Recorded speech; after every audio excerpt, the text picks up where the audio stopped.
오늘 제목은 거절당한 돌 구원의 머릿돌이고 본문은 누가복음 20장 1절로 18절인데요. 1절로 2절까지 함께 합독하실 때에 살아계신 하나님의 음성을 듣게 되기를 바랍니다. 함께 하시겠습니다.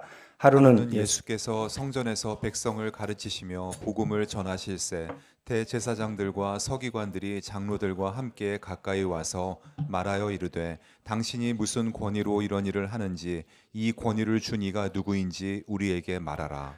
누가복음 20장은 질문장이라고 이렇게 칭해집니다. 예수님께서 성전에서 백성을 가르치실 때에 대제사장들과 서기관들이 와서 예수님께 질문을 하게 됩니다. 여러분이 잘 아시다시피 유대인들은 하브루터라 해서 이렇게 질문을 주고받는 가운데 논리적으로 서로에게 배움을 얻게 되는 방법을 많이 취한다고 합니다. 거기에 반해서 우리는 개인적인 실력으로 외우고 그 외운 것을 쏟아내는 것으로 시험을 준비할 때가 많은 것 같습니다. 제가 제 인생의 처음 랩탑, 노트북을 대학원 1학년 때 사게 됐습니다. 그때 당시에 여자친구였고 지금은 아내가 된 분의 장학금과 또 제가 여름 내내 이제 이렇게 노가다를 열심히 해서 돈을 모아서 제 기억으로는 이승준 목사님이 추천해 주셨던 걸로 기억해요. 용산에 가서 대우 컴퓨터 200만 원짜리를 이제 처음 그 당시에는 되게 비쌌습니다. 지금 200만 원보다 훨씬 더 높은 가치를 가지고 있을 때 그 200만 원 노트북을 사고 너무 좋아서 도서관에서 이제 책 요약하고 정리하고 이렇게 열심히 하고 나서 잠깐 화장실을 갔다 왔는데 포스트잇이 하나 딱 붙어 있었어요.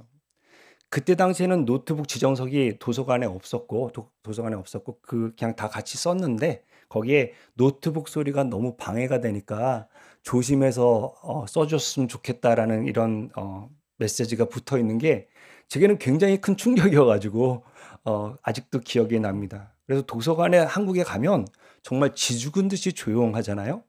근데 유대인들은 완전히 시장 바닥입니다. 그냥 돗대기 시장이에요. 막 서로 대화하고 질문하고 하면서 이렇게 배운단 말입니다. 여러분, 질문을 하는 것 보면 그 사람의 의도를 알아요, 몰라요? 알아요.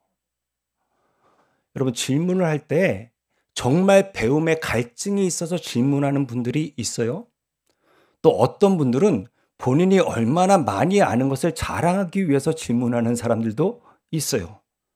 어떤 사람은 공격하기 위해서 질문하는 사람이 있고 어떤 사람은 정말 그 사람을 더 칭찬하고 높여주기 위해서 질문하는 사람이 있단 말입니다.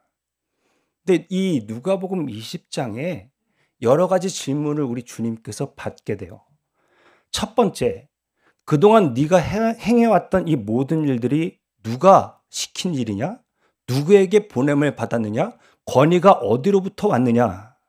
그 권위에 대한 질문을 예수님이 받으시고 두 번째로는 이 세금을 가이사에게 바치는 게 옳으냐 아니면 안 바치는 게 옳으냐 이 정치적인 문제에 대해서 질문을 받으시고 마지막으로 부활이 없다는 사두개인들에게 이제 질문을 받기로 어느 형제가 7형제가 있었는데 다 무자하고 죽었다.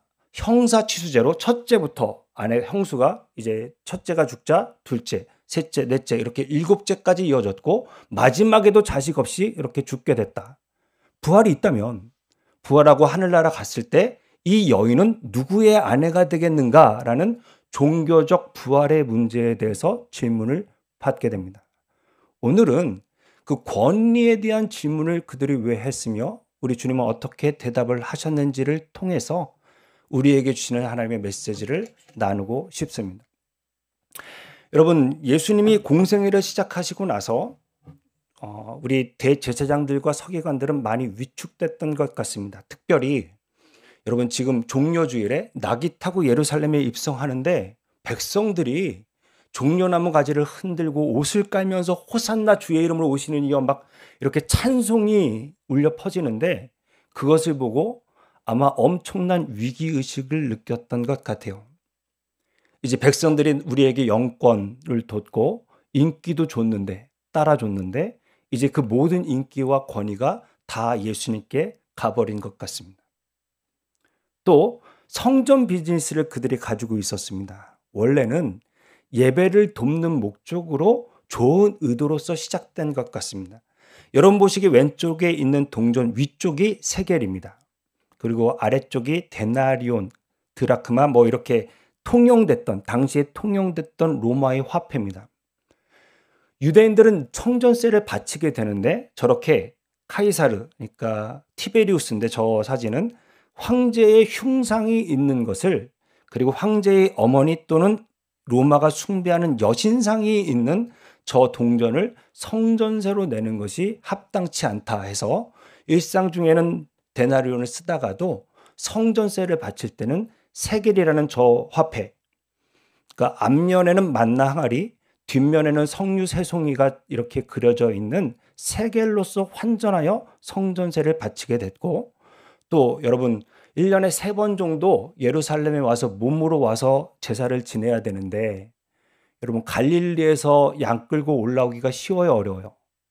우리로 말하면 부산에서 지금 서울까지 양 데리고 올라오려면 사람 혼자 한 몸으로 오기에도 쉽지가 않은데 그 양 끌고 소 끌고 오기가 만만치 않단 말이죠. 그래서 그들이 헌금할 것, 재물 살 것 이런 것들을 다 이렇게 현금화해서 순례기구로 올라왔고, 그 다음에 거기서 이제 재물을 사게 되는 것을 여러분 돕고자 여기까지 이 멀리 순례길로 예배드리러 왔는데, 또 환전소 어디 가야 되고 재물 사러 어디 가야 되고 하면 불편하니까 이 예배객들, 순례객들의 편의를 돕고자 환전소와 재물 상점을 이 성전 안으로 가지고 왔는데, 이 좋은 의도가 시간이 지나면서 점점 이렇게 어둠과 죄가 이제 스며들게 됐습니다.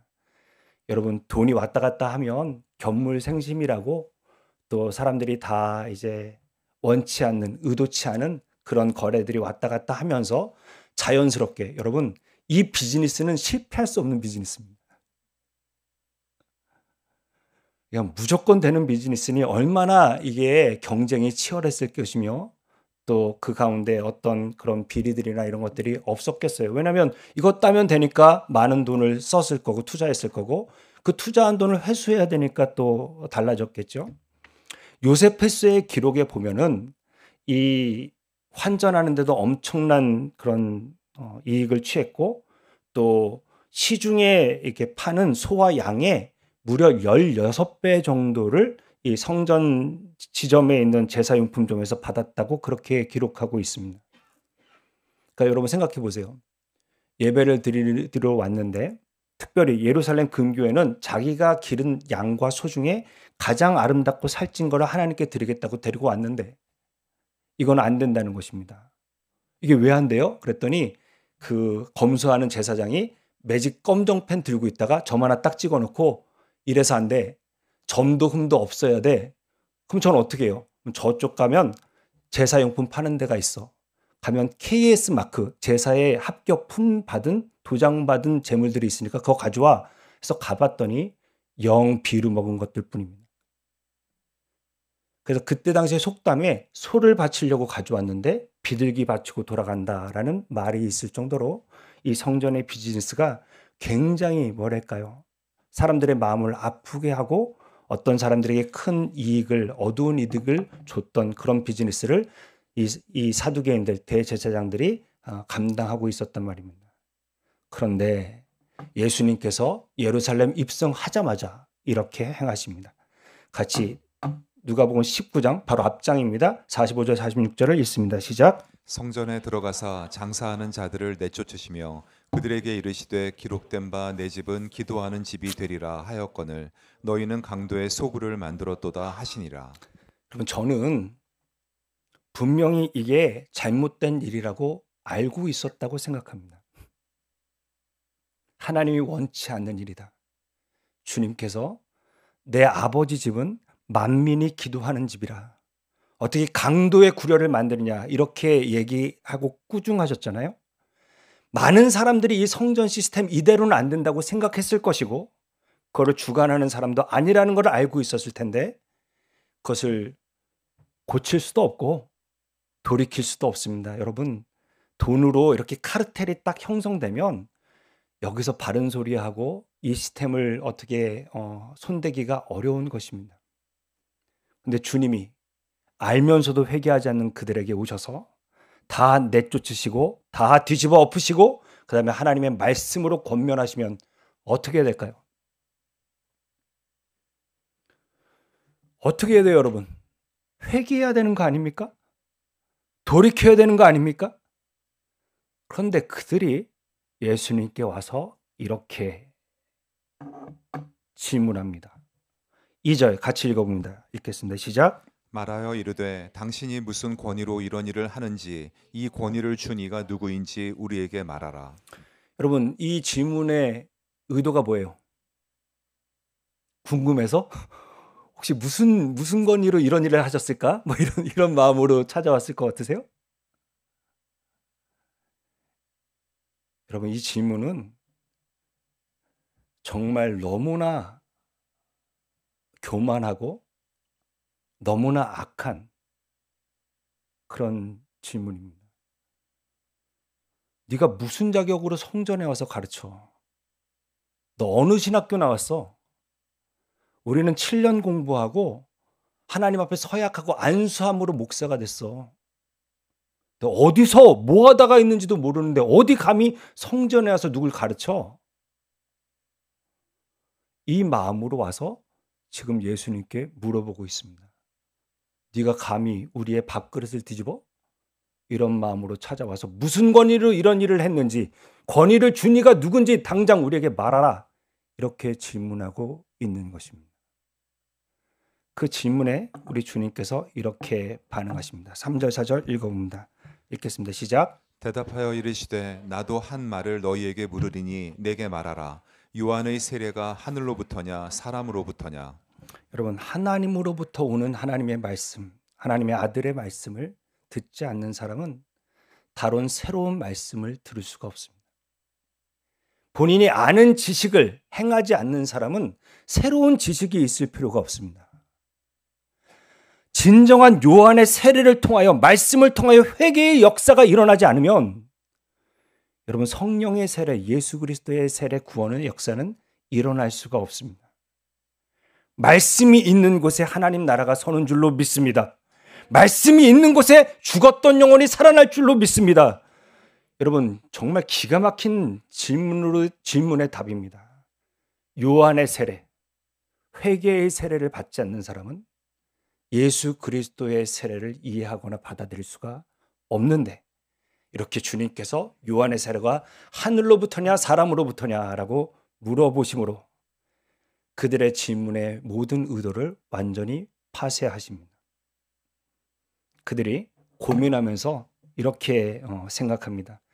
하늘로부터라면, 그런데 왜 요한이 죽는 것을 그대로 두고 보고 야합했어? 라고 이야기할 것이고, 이게 사람으로부터라면 지금 요한을 하나님이 보내신 선지자라고 인정하고 있는 백성들에게 돌맞을 것 같으니까, 여러분, 진리를 알면서도 내 생각과 반하고 내 이익을 해치니까 바로 알지 못한다고 대답합니다. 알아도 모르는 척하는 사람은 영원히 알 수가 없습니다. 그리고 예수께서도 내가 더 이상 너희에게 이르지 않겠다라고 하시면서 요한의 세례를 받지 못하는 사람은 더 이상의 어떤 새로운 지식이나 말씀이 가당치 않다라고 그들에게 가르쳐 주십니다. 사랑하는 여러분, 묻고 싶습니다. 여러분, 주님께 순종하고 계십니까? 여러분의 인생의 최종 권위가 무엇입니까? 여러분, 우리는 압니다. 주님이 뭐라고 우리에게 말씀하시는지. 그런데 내가 생각하기에 하고 싶을 때는 하고 안 하고 싶으면 안 합니다. 내가 좋게 여겨지면 그냥 하고 내가 별로 못마땅하고 불편하면 안 합니다. 우리의 최종적인 권위가 내가 될 때가 너무나 많습니다. 입술로는 늘 주님이 하나님이시고 나의 인생의 주인이라 하면서도 주인의 대접을 살면서 전혀 하지 않습니다. 이렇게 이 사람들처럼 아주 적극적으로 주님께 반대를 하지 않지만 침묵으로 불순종으로 우리는 주님의 권위를 인정하지 않습니다. 사랑하는 여러분, 예수님께 최종 권위를 두는 저와 여러분 되기를 바랍니다. 정말 이 말씀이 들렸는데도 회개하지 않고 순종하지 않으면 그 다음에 새로운 말씀이 들리지 않는다는 것을 분명히 기억하시고, 아는 대로 깨달은 대로 내가 삶이 내 행동이 변화받을 수 있는 그런 은혜와 결단이 예배 가운데 있게 되기를 바랍니다. 우리는 새로운 지식과 새로운 말씀이 필요한 게 아닙니다. 이미 알게 하신 것 가운데 주님 앞에 진정으로 돌이킬 수 있는 저와 여러분 되기를, 이미 주신 말씀에 대해서 회개하고 돌이켜서 주님의 새로운 가르침과 말씀을 받게 되는 권위가 살아나는 은혜가 있게 되기를 바랍니다. 여러분, 주님은 말씀으로도 가르치시지만 우리에게 권위라는 걸 주셔서 인도하십니다. 여러분, 요즘에 부모의 권위가 세워졌어요? 아니면 떨어졌어요? 요즘에 교회의 권위가 바로 선 것 같으세요? 아니면 땅에 추락한 것 같으세요? 요즘에 학교에 가면 교권이 살아있는 것 같으세요? 완전히 죽은 것 같으세요? 이번에도 양천구인가요? 수업 시간에 핸드폰을 제지했다고 그 여교사를 그냥 때린 그 고등학생들. 여러분, 정부의 권위는 살아있는 것 같으세요? 허물어진 것 같으세요? 요즘 세대는 권위를 인정하지 않아요. 제일 많이 하는 얘기가 그냥 내가 알아서 하게 냅둬요.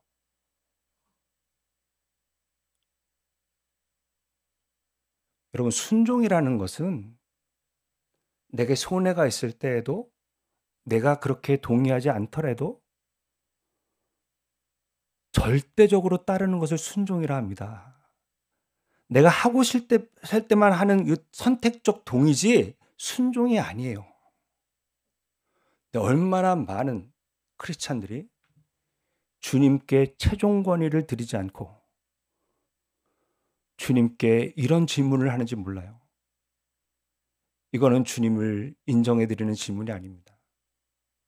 여러분이 가진 질문들이 주님의 영광을 위한 질문이 아니라 단지 나의 호기심을 충족시킨 것이라든가 아니면 주님의 뜻과 의도가 다르다면 오늘 이 예배 가운데 권위에 순복할 수 있는, 주님께 최종 권위를 드릴 수 있는 은혜가 있게 되기를 바랍니다. 주님이 진짜 주인이시라면 내 생각과 다를 때에도 순종해 드릴 수 있는 그런 은혜가 있기를 바랍니다. 여러분, 우리가 모르나요? 사랑하라 하신 것을 모르십니까? 섬기라 하신 것을 모르시겠습니까? 용서해야 된다는 것을 정녕 모르십니까? 그걸 다 안 지키면서 새로운 메시지를, 새로운 이 시대는 새로운 것을 추구하지만 우리 믿는 자는 영원한 것을 추구해야 될 줄로 믿습니다. 여러분 편하게, 여러분 좋게, 나의 만족을 위해서 내가 기준이 돼버리면 여러분 1년 12달 기분 좋은 사람이 어디 있어요? 내가 기준이 되면 아침엔 좋았다가 저녁엔 정말 그냥 우울해졌다가 계속 이것만 반복하게 돼요. 권위가 내가 아니라 예수님께 있는 반석 위에 세워지는 그런 은혜가 우리 가운데 있게 되기를 축복합니다. 첫 번째 나누고 싶은 거예요. 같이 읽어봅니다. 읽겠습니다. 시작. 참된 권위는 내가 아니라 예수님께 있습니다.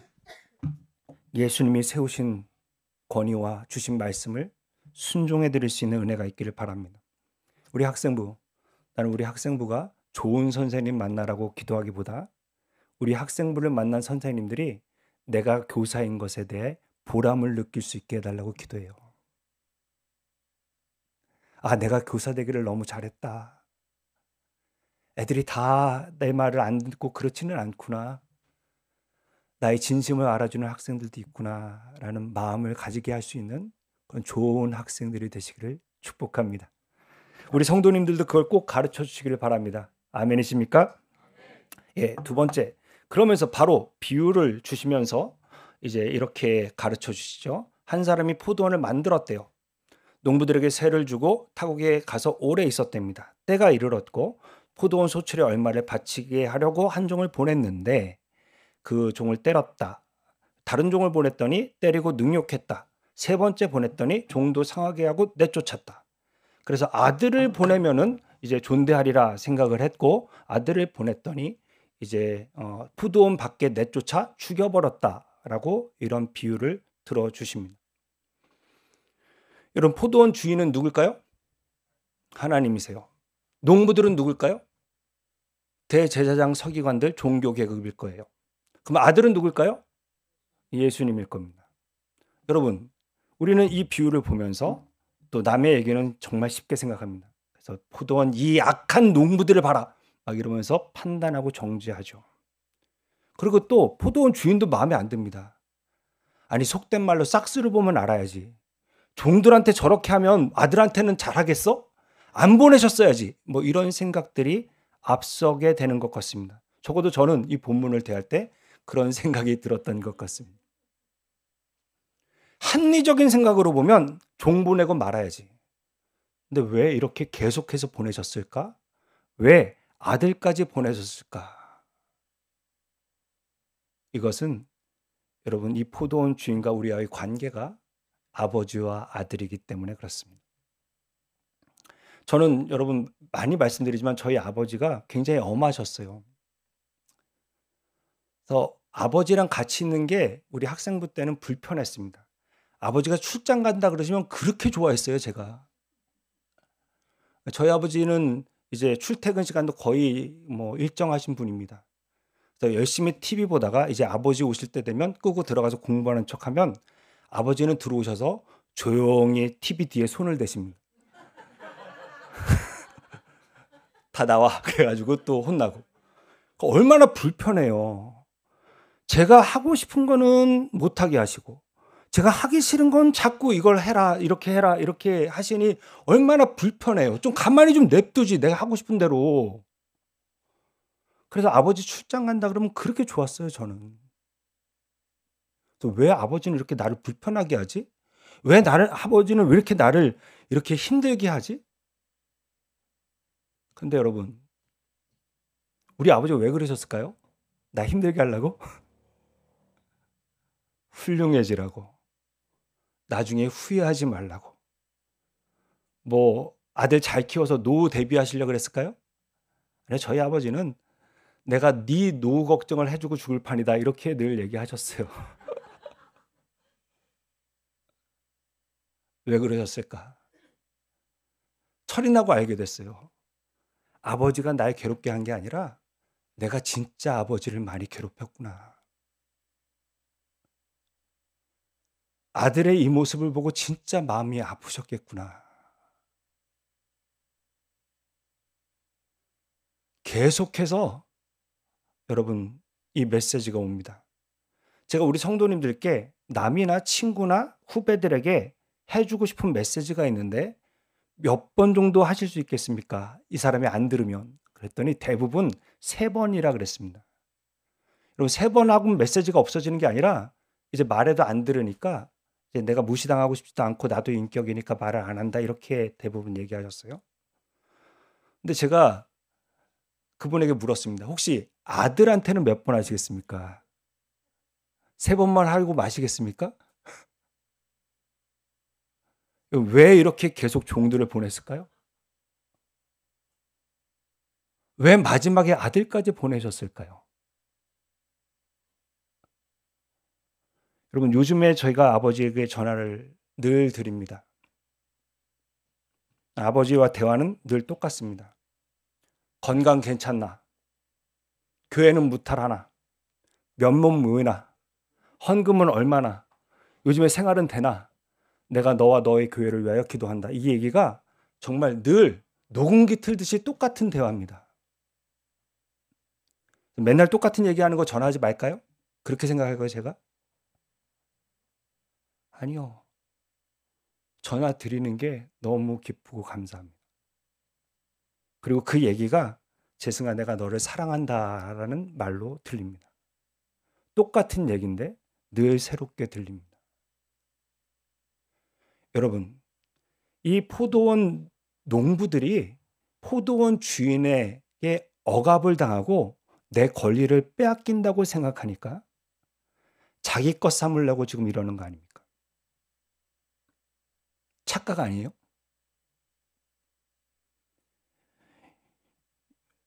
여러분, 우리 한국은 점유 취득 시효 20년 동안 남의 땅이라도 계속 경작하거나 그 땅을 실효 지배하고 있는 사람에게 소유권이 넘어간답니다.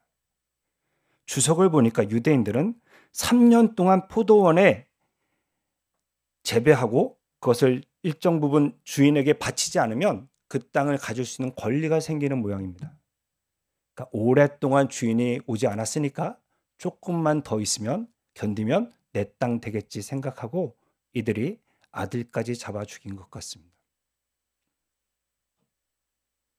여러분, 구약 내내 하나님께서 내가 너희를 내 포도원으로 옮겨 심었다. 약속의 땅, 젖과 꿀이 흐르는 땅에 너희를 옮겨 심었다 했고 포도원의 주인이라 농부라 주님이 말씀하시지만 이들은 끝까지 자기가 주인이라고 우겼습니다. 우리는 이 사람들을 손가락질합니다. 판단합니다. 그런데 지금도 우리는 주일마다 우리가 말씀을 듣고 매일 성경을 열고 묵상하고 저녁 기도회 때마다 네가 주인이 아니라 너는 청직이라고 말씀하시는데도 우리는 내 인생의 주인이 되어 있습니다. 모든 삶의 영역에서 내가 내 인생의 주인이 되어 있습니다. 건강도 시간도 생명도 다 자기 것같이 살아갑니다. 주님께 묻지 않습니다. 여러분, 저는 또 병이 있으니까 3개월마다 6개월마다 피검사를 하러 병원에 갑니다. 아픈 사람들 진짜 많아요. 그리고 여기 계신 분들보다 더 젊은 사람이 다른 사람의 간병인의 손을 빌려 침대에 실려서 검사받으러 내려오는 걸 봅니다. 자기 인생이고 건강이면 마음대로 돼야 되는 거 아닙니까? 아프고 싶은 사람이 어디 있어요? 우리는 평상시에는 본인이 주인같이 살아요. 근데 병상에 가면 깨닫게 될 것입니다. 누가 내 인생의 생명의 주인인지. 여러분, 캐나다 알버타는 겨울에 마이너스 50도예요. 그래서 눈을 또 안 치우면 안 됩니다. 그래서 많은 연세 드신 분들이 눈 치우다가 겨울에 심장마비로 돌아가십니다.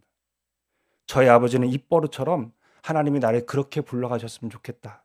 자식에게 폐 안 끼치고 그냥 정말 그냥 그렇게 하나님이 날 부르셨으면 좋겠다. 제가 알기로는 미니멈 20년은 넘게 기도하셨습니다. 그러면 아버지 뜻대로 돼야지. 그 10시간 남았다고 해서 급하게 캐나다로 건너갔을 때 사경을 헤매시다가 눈을 처음 딱 떴을 때 저희 아버지가 왜 천국이 아니라 여기냐고 그렇게 얘기하셨던 게 잊혀지지가 않습니다. 우리 생명이면 가고 싶을 때 가야지. 우리 방법대로 가야지. 아닙니다, 여러분. 하나님이 주셔야 되는 건강이고 하나님이 허락하시는 데까지고 지금 저희 아버지에게는 자식들과의 이 시간이 필요하고 저와 저의 교회를 위하여 기도하는 사명이 있기 때문에 주님이 두신 줄로 믿습니다. 여러분, 자녀가 여러분 같으십니까? 여러분 것 같으세요? 제가 아들의 변화라는 글을 읽은 적이 있습니다. 그 내용이 이래요. 아들은 초등학교 때는 1촌, 중학교 때는 2촌, 고등학교 때는 4촌, 대학교 때는 8촌이랍니다. 결혼하게 되면 사돈이고 걔가 일을 잘하면 국가의 아들이고 걔가 돈을 잘 벌면 장모의 아들이고 걔가 나중에 백수가 되면 다시 내 아들로 돌아온답니다. 여러분, 웃을 일이 아니에요. 여러분 자녀들이 할 일입니다. 앞으로 인생의 전부 같고 내가 같아도 여러분 절대로 자녀도 하나님이 내게 맡기신 청지기적인 선물이지 내 것 아닙니다. 사업은요. 지금 너무 어려운 때 아닙니까? 아무리 열심히 해도 최선을 다해도 모으게 하시는 이는 하나님이시고 하나님 부르시면 다 날아가는 것입니다. 어느 영커플이 중요한 결정을 앞두고 한 2달 넘게 기도를 하고 어떤 중요한 선택을 결정했습니다. 마지막 부동산 업자와 이제 계약서를 작성하는 도장 찍는 그 순간에 기도를 안 한 게 마음에 몹시 걸렸답니다. 여러분 2개월 넘게 기도해 왔어요. 남편이 우리 기도했잖아 이렇게 얘기합니다. 아내는 그 마지막 도장 찍을 때 내가 주님께 한 번 더 물어봤어야 되는데 라는 게 걸립니다. 같은 예수를 믿어도 어떤 사람은 마음대로 결정하고 마음대로 선택하고 아무 부담이 없고, 어떤 사람은 어떤 작은 결정이라도 하나님께 늘 물어보는데 딱 그 권위를 인정해 드리는데 이렇게 습관이 돼 있단 말입니다. 본인이 다 결정해 놓고 나중에 그 일이 어그러지면 다 하나님 원망입니다. 또 기가 막힙니다. 여러분, 이 포도원 주인의 이 사랑이 억압으로 느껴져서는 곤란합니다. 이 사랑이 우리의 구원의 인도와 보호가 된다는 것, 그것을 기억할 수 있는 저와 여러분 되기를 바랍니다. 두 번째 나누고 싶은 건 이겁니다. 우리 같이 읽어볼까요? 읽겠습니다. 시작. 참된 권위는 사랑이며 억압이 아니라 보호입니다. 여러분, 내 것 아닙니다. 근데 내가 최종 권위에 있는 사람은 눈앞에 보이는 것에 늘 휘둘립니다. 이 좋은 거 놓치면 어떡하나. 우리 훈련되어 있습니다. 우리 홈쇼핑이나 이런 데 보십시오. 마지막 기회랍니다. 매진이 임박했답니다. 얼마 남지 않았답니다. 빨리 들어오시랍니다. 세상 그렇게 목사의 말을 안 들으시면서 홈쇼핑 호스트의 말은 그렇게 찰떡같이 믿고, 주식이 올라간다 내려간다, 부동산 올라간다 내려간다, 모든 질문이, 여러분의 질문이 거기에 매여 있습니다.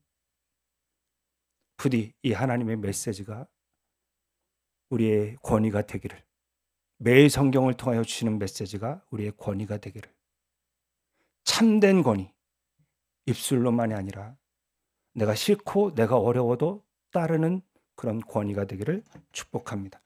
마지막으로 우리 16절을 보면, 이제 최종적인 통첩을, 아들을 보내는데 무시한 그들에게는 진멸이 있게 되고 이 포도원을 다른 사람들에게 주리라 하셨답니다.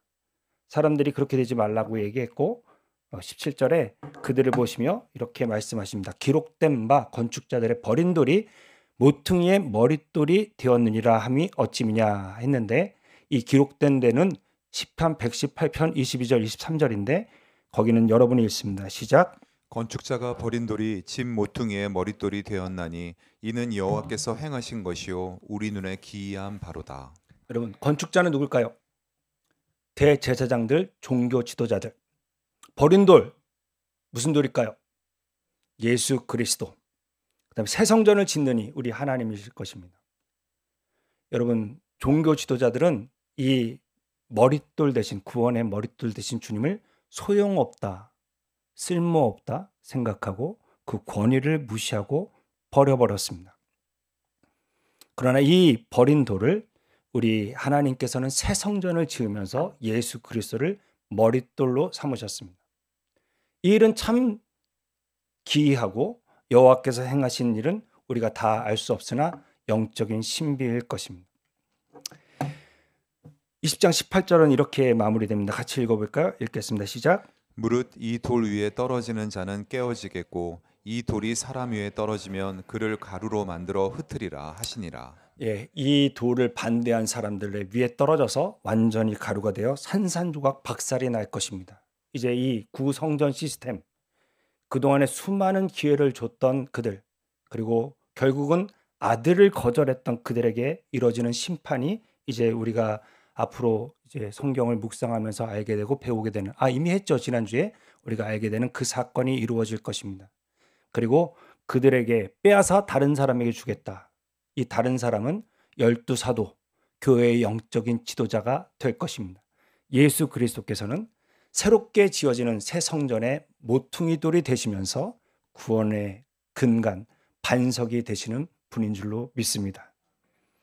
여러분, 이제 예수님께서 십자가를 지시게 되는데 고린도전서 1장 18절에 이렇게 있습니다. 같이 읽어볼까요? 읽겠습니다. 시작. 십자가의 도가 멸망하는 자들에게는 미련한 것이요 구원을 받는 우리에게는 하나님의 능력이라. 멸망하는 자들에게 뭐라고요? 미련한 것. 본문의 원문대로 보면 스캔달로, 그러니까 요즘에 우리가 스캔들 하잖아요. 뜻이 걸려 넘어지다라는 뜻이 있습니다. 그러니까 걸려 넘어진 것이죠. 멸망하는 자들에게는 이 십자가가 걸림돌이 됩니다. 내 구원을 받는 우리에게는 하나님의 능력, 디딤돌이 되는 줄로 믿습니다. 여러분, 이 돌이 떨어지면, 심판의 돌로 맞으면 여러분 가루가 되어 흩어지는 것이고, 그 예수 그리스도의 생명의 반석 되심을 믿고 신뢰하며 인생을 짓는 자들에게는 구원이 임할 줄로 믿습니다. 사랑하는 여러분, 예수 그리스도가 우리의 신앙의 근본이 되시기를 바랍니다. 최종적인 권위를 가지시게 되기를 바랍니다. 이번 고난주간의 특별 기도회를 통하여 입술로만 예수님이 나의 주인이라고. 근데 여러분, 예수님보다 앞서 있는 게 자기 생각, 자기 의견을 놓지를 않고 돈보다 하나님이 저 뒤에 있으면서 뭐 새로운 지식, 새로운 말씀? 아니요. 우리에게는 먼저 회개가 필요해요. 요한의 세례를 받아 진정으로 이번 부활절에 부활의 소망 가운데 거하실 수 있는 은혜가 우리 교회 가운데 있게 되기를 바랍니다. 예수님과 옳은 관계를 세우는 저와 여러분 되기를 바랍니다. 마지막으로 나눕니다. 같이 읽어볼까요? 시작. 예수님은 어떤 이에게는 구원의 반석이고 누군가에게는 심판의 돌입니다. 아멘. 부디 걸려 넘어지시지 않고